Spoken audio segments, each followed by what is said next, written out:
Hey, how you doing, guys? It's Will here. Another fight card this weekend, so I'm going to break down the fights.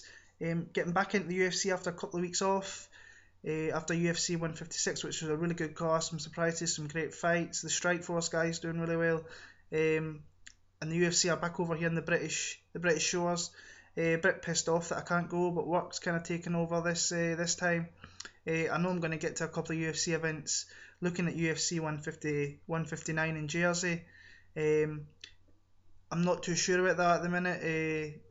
It looked good to start off with, but not too sure. But hopefully, I'll get out to the States again this year because it's a great holiday going over there and watching some really good fight cards. But I'm going to go all the way back to the start of the night's event, and it starts in the flyweight division. We've got Phil Harris and Ulysses Gomez, both their second fights in the UFC, both coming off losses in their first fights in the UFC. Gomez is coming off a loss to John Moraga, and Moraga's got himself a title shot against Demetrius Johnson. After a couple of fights, the division's not that deep at the minute, so he gets his title fight after a couple of wins. Gomez, he fought Daryl Montag away back in Tashi Palace, got him to decision, lost out there. Harris lost to Darren Yuanyama, I think his name is pronounced. Last time out, he's a veteran. He's been around the flyweight divisions, the bantamweight divisions for a long time. But I'm going to go with Gomez by decision. I think it'll just be a bit too classy for Harris, but it could go either way, and I know the home crowd will be pulling for Harris. Next up, we've got Tezuka versus Vaughn Lee. I don't know much about Tezuka. He lost his last fight against Alex Caceres over there in China in his debut. He won the deep future featherweight tournament about 3-4 years ago now. Won a few fights in that, but don't really know much about him except from the fight that I've seen last year. I've seen a few fights from back in the old days when he was in Japan, but he's against a really tough fighter here against Vaughn Lee. I think this is the easiest fight in Vaughn Lee's UFC career. He's fought some really tough fighters. Kid Yamamoto. He lost to TJ Dillashaw. He was scheduled to face Uriah Faber at one point, which was absolutely crazy. But he came off a big win over Kid Yamamoto. He lost to Dillashaw. He got submitted in his last fight out. But I think this is a really good fight for Vaughn Lee, and I think Lee will get the win. I think he might knock him out. I think he might take him out. If not, he'll get him by a decision easily. Next up, we've got Nedkov against Kong Watson. He is a former BAMA champion. Second fight in the UFC. Lost out in Nottingham to Brad Tavares in the decision. A lot of people say he should have got the decision. I don't see how that's so. Against Nedkov, he lost his last fight, but it got changed to no contest. He fought Thiago Silva, and he failed a drugs test, so it got turned to a no contest. He knocked out Louis Kane. I think he's faced a few other fighters. He beat Louis Kane, Kevin Randleman, Travis Worth. This is a long time ago. He's beat some of the kind of older veterans of the sport. But this is I think this is a really tough fight for Tom Watson, and I think he's going to get beat by Nedkov. I think he likes to stand and bang, and I think he might hit him with a few things, and I think he might eke a decision, but I think it could easily go Tom Watson's way. But it's going to be a close fight, I reckon, in the middleweight division. Next up, we've got Andy Little Axe Ogle against Josh Grisby. Now, Josh Grisby, ever since he came into the UFC, this was when the WEC was made its way over to the UFC. This guy was being talked about as the challenger in the division for Jose Aldo.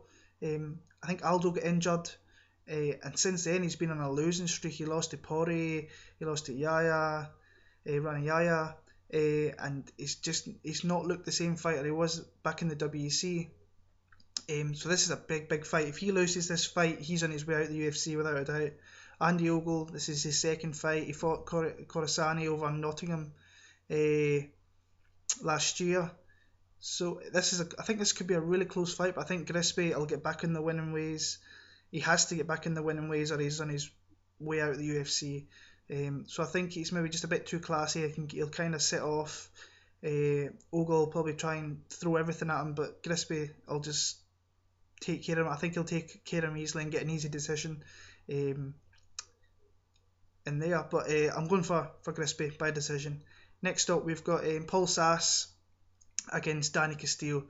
Danny Castillo, not a fan of his at all. Think he's a bit of cock. Never been his biggest fan. Actually met him once over in the States at an event. I was at a WEC event. Very, very cocky. Very cocksure himself. Was never a big fan. Loved him see him get knocked out by Pettis. Loved seeing him get knocked out by Michael Johnson. And hopefully he'll get knocked out by Paul Sass. Submitted, sorry. He's probably not going to get knocked out, but he will get submitted. Paul Sass, we all know what he's a magician when he gets to the ground. He will take it to the ground. He's coming off a loss to Matt Wyman. But if this guy gets you down, he's going to submit you. Now, Castillo's a really, really strong wrestler. But I think Sass will find a way to get him down. I don't see Sass losing this fight at all. I think he's going to find a way to win. I really hope so, because Danny Castillo, I think I can't stand him at all, and I don't think I'm the only one. The people on Twitter who I follow always have a lot of shit to talk about him. Not his biggest fans at all. So I think we're all hoping for a Paul Sass win here, and I think he'll do it. I think he'll find a submission somewhere, and he will put Castillo to sleep, or he'll at least snap his arm off it and beat him to shreds with it. So yeah. So I'm going with Paul Sass by submission. Next up, we've got Terry Etim against Randy Fort. He fought Sergio Moraes at UFC 153 and he got submitted. Fights out of Team Nogueira. Haven't seen much of him. A couple of fights on YouTube. But his kind of main thing, he fought Sergio Moraes in Brazil at UFC 153 and got submitted. He's got a really tough fight here against Terry Etim. Now Terry Etim's coming back off that devastating knockout he suffered last January at the hands of Edson Barboza. Really, really, really, really nasty KO that Etim suffered. But he's a really strong fighter and he fights good fights. He fights really well over here in the British Isles. His last time at UFC 138. He submitted Fialotto in about 18 seconds, just jumped on his neck and nearly tore it off. But he's a really strong fighter. He's a really exciting fighter to watch. I'm a big fan of Terry Etim, and I think he's going to come out here and he's going to get a win either by KO or submission. And I hope he comes back and kind of gets the webs out of his head from when Edson Barboza nearly took his head off. And as much as I really like Terry Etim, every time I see him getting knocked out and him just being stiff and going back, I can't help but laugh at it. I really shouldn't, but I can't help it. But I'm really wanting Terry Etim to come out and put a performance on here, get a big win, and then move on 2013 and get some more big fights for him. Because I think he's a really tough fight for a lot of people in the lightweight division. He's got a lot of kind of style problems. He's very, very long, very, very reachy. And he can hurt a lot of people, but I'm going for Terry Etim. I think this is a really good fight for him to come back after the Barboza loss. So Terry Etim by submission. Next up in the first fight in the main card, we got Che Mills against Matt Riddle. Now I think this could be a really good fight. Che Mills loves to stand and bang, and Matt Riddle, he'll get you down, he grinds you down, he pounds the shit out of you. All his fights, Matt Riddle's fights, have been in the UFC, so he's fought a lot of pretty decent fighters over a few years. He was back in Tough a few years ago, but I've been kind of going back and forth all week, but I'm going to go with the rest. I think Matt Riddle's just going to be a bit too strong for him. We all seen Che Mills at UFC 145, he got dominated by Rory McDonald when he got put down the ground. I think Matt Riddle's going to do exactly the same. He's coming off a win, Che Mills, against Dwayne Ludwig last time out, but I think this is a really tough fight to call, but I'm going to go for Matt Riddle. I think he's going to get a decision. But I'd like to see Che Mills kind of show good takedown defence and keep on the feet. If it stays on the feet, I think he's got an advantage, a big advantage there. It's a tough fight to call, but I'm going to go for Matt Riddle by decision. Next up, we've got James Tahuna against Ryan Jimmo. This is his second fight in the UFC. Last time out at UFC 149, he took the chin off Anthony Perosh in about 7 seconds and then decided to dance like a fucking complete moron, which was actually quite funny, but it looked gay as fuck. Didn't really like it at all. So get a better celebration if you knock out Tahuna, which I don't think you will. But if you do, just don't dance like a dick. And hopefully, if he does win and he starts dancing like that, he'll get pelters from the London crowd. So he's against James Tahuna, who's fought, I think he's about 5-1 maybe in the UFC, 4-1. He's fought kind of guys that have been on the cusp of kind of getting cut, Romero, Rosa. So yeah, I think this is a good fight for Tahuna. We don't know what Jimmo's really like. Jimmo's fought some fighters in there. Who he fought? He fought Wilson Gaveo, Marvin Eastman. He's fought some fighters, old UFC fighters from the past. But I'm going to go with Tahuna by decision. Close fight. Probably both want to stand and bang, but I'm going to go for him.